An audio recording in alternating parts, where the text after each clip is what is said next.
তোমার আউটফিটটা খুব unique. What do you do for a living? 1500। আরে what do you do for a living?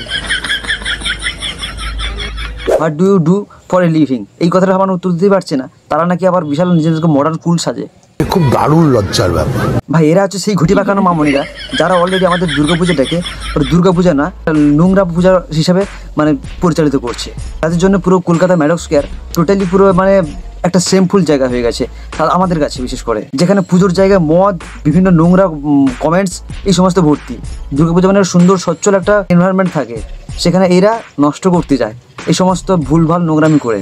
এদের ড্রেস দেখে কী মনে হচ্ছে দুর্গাপূজা এসছে? না না না, দুর্গাপূজা না, এরা এসছে তো হচ্ছে ল্যাবড়ামি করতে। বাঙালির দুর্গাপূজা একটা দুর্গাপূজা হয় যেটা বাঙালির আবেগ জড়িয়ে থাকে, আর সেইটাকেও এরা মানে নোংরামি করতে ছাড়ে না। এদের মতন কিছু মানুষ আছে যারা সোশ্যাল মিডিয়াতে আসে, শুধু মানে খুলি বেড়ায় আর ভুলভাল কমেন্টস করে, আর শুধু একটা মাত্র ভিকটিম খেলে আমরা এলজিবিটি।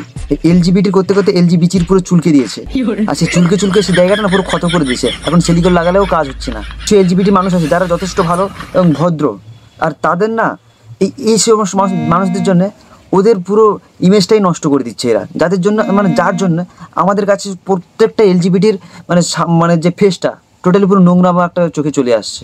তোমাদের মতামতকে অবশ্যই কমেন্ট করে জানাও।